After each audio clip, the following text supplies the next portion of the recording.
Bem-vindos a mais um vídeo. E hoje eu vou estar fazendo um vídeo um pouco diferente.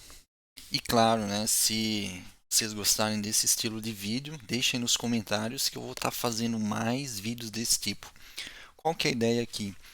É pegar algumas práticas de grandes empresas, né, de empresas conhecidas aí no mercado, como elas tratam, de como elas trabalham, algumas decisões aí que foram tomadas quando a gente pensa em testes de software. Obviamente, não tem de fato como comprovar 100% que é isso que as empresas de fato fazem, mas estamos confiando nos devidos sites, né, onde que as informações estão sendo buscadas, né. Nesse caso aqui em específico ainda, o próprio site da Nubank, pelo que eu entendi, então tem mais chance ainda de ser de fato o que é praticado dentro da empresa. E aqui, especificamente, a gente vai falar sobre uma prática, né, fazer um react mesmo, né, a fazer uma reação aqui sobre esse assunto aqui, né? Por que nós matamos os testes end-to-end?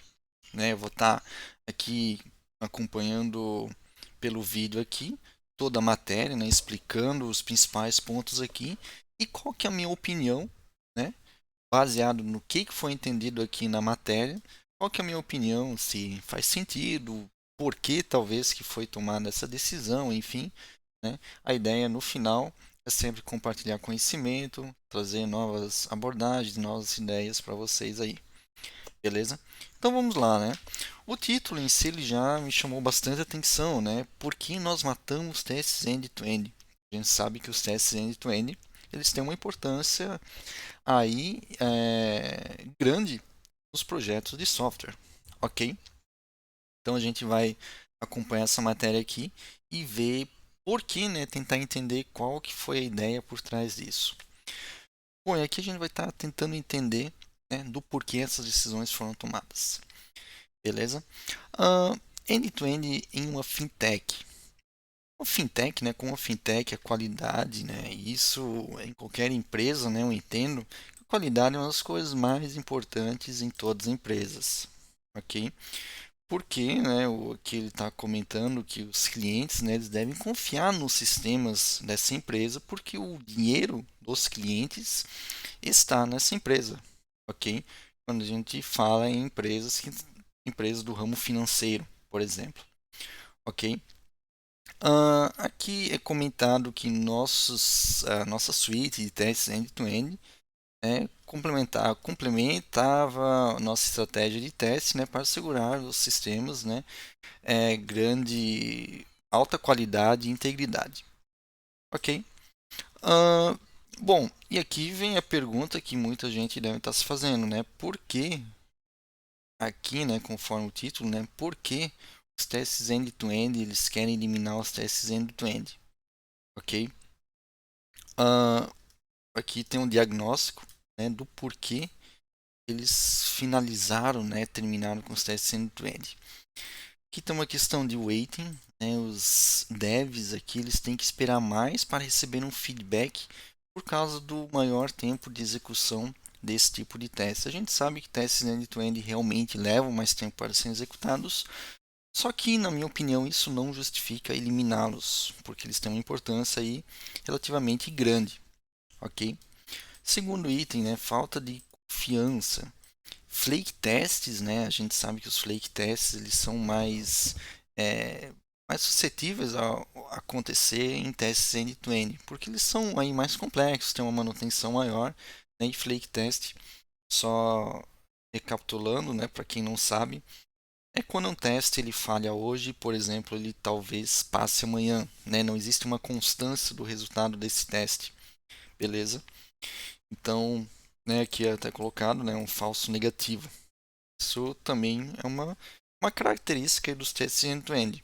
Mas, tanto essa questão aqui, tanto falta de confiança, isso pode ser melhorado nos testes end-to-end. Então, eu ainda não vejo uma justificativa, né? Claro, como pode acompanhar aqui o que mais é descrito, mas eu não vejo como uma justificativa para eliminar totalmente os testes end-to-end. Mas a manutenção mais cara, né? A gente sabe que os testes end-to-end também eles têm uma manutenção maior, ok? Falhas não apontam, né, os erros de forma óbvia. Isso também depende muito aí da plataforma, do framework que é utilizado e, obviamente, da maneira como os testes são escritos.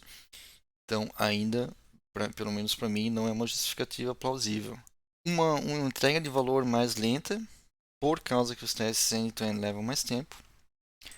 Não eficiência, né? Poucos bugs eles eram encontrados nesse estágio aqui de testes end-to-end. Que um experimento está comentando que para cada 1.000 execuções eles tinham 42 falhas e apenas um bug, né? Então realmente parece não ser muito eficiente e não efetivo. Bugs eles ainda continuavam sendo encontrados em produção. Isso realmente é bem complicado. E isso, de novo, né, na minha visão, tem muito mais a ver com a estratégia, da forma como o planejamento foi feito dos testes, do que propriamente dito dos testes end-to-end.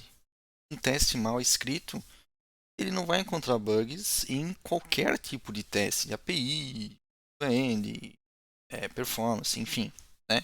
Então, pelo menos esses pontos aqui são características, na verdade, do teste end-to-end, beleza? Mas não que seja um problema, ok? Uma característica. E aqui, né, tem a nova esperança, né, os testes de contrato. Foi feito um diagnóstico tal que se eles continuassem com os testes end-to-end, em breve seria praticamente inviável eles estarem executando, porque o tempo aí de execução desse teste seria muito alto, né? Então eles começaram a dar uma olhada nos testes de contrato. Os testes de contrato eles funcionam muito bem na questão de microserviços, né? De serviços, pensando em API e tal. Basicamente sempre vai ter um fornecedor, né? Um produtor, vamos dizer assim, e um consumidor, né? No sentido de um serviço que gera alguma coisa e um serviço que recebe essa informação, né?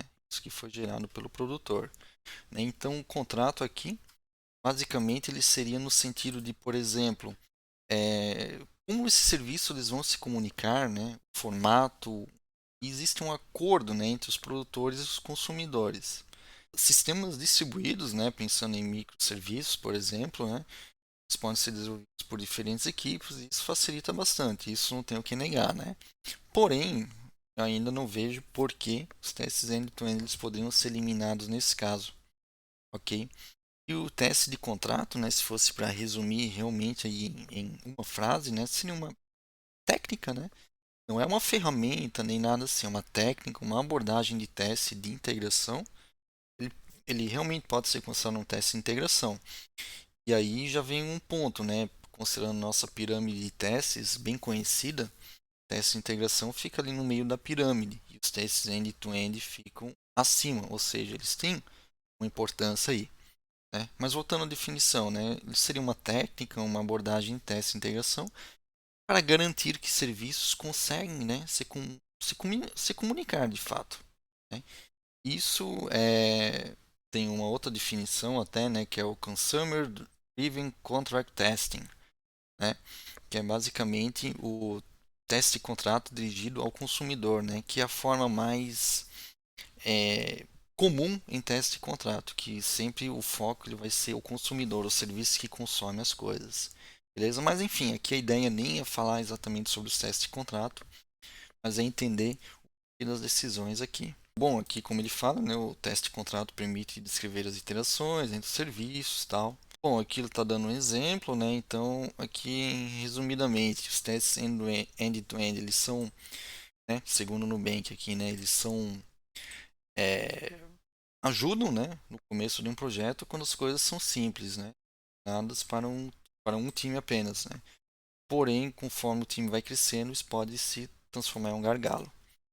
Os testes de contrato, né, de outra forma, eles requerem menos coordenação, infraestrutura, enfim, né, e eles significa que os times eles podem evoluir independente um do outro, né, que é uma característica muito do serviço, dos serviços, né.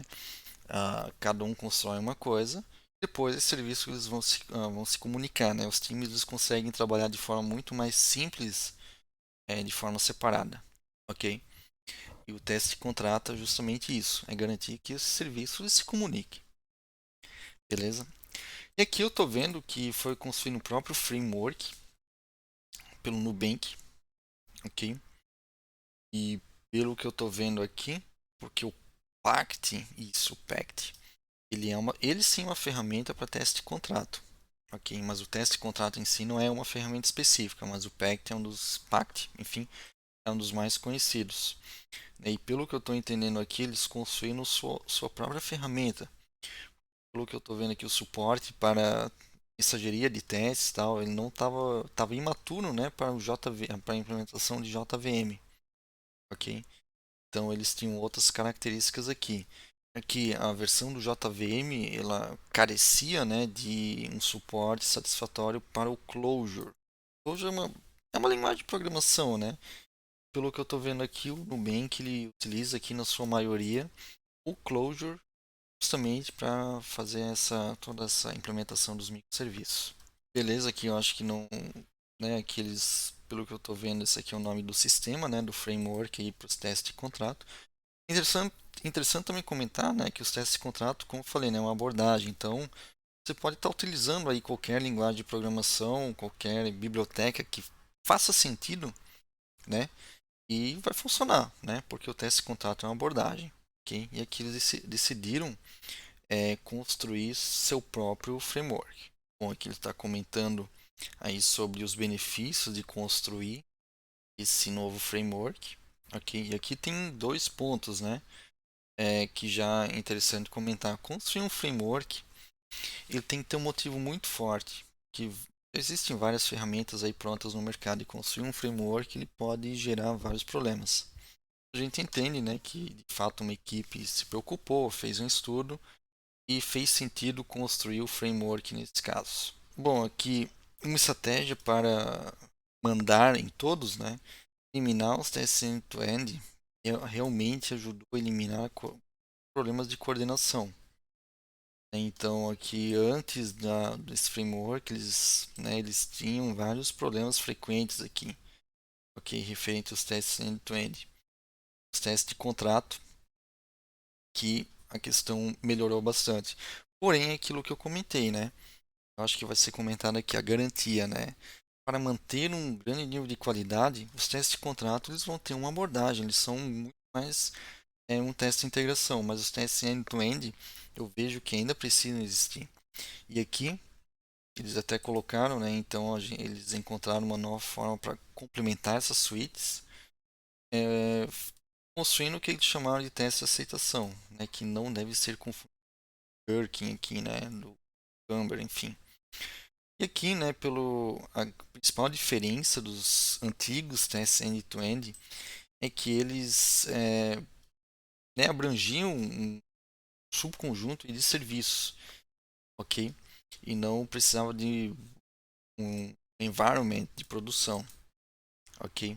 Então eles são utilizados para flows específicos que eles acham que são tão críticos, né, que eles não podem confiar apenas no teste de contrato.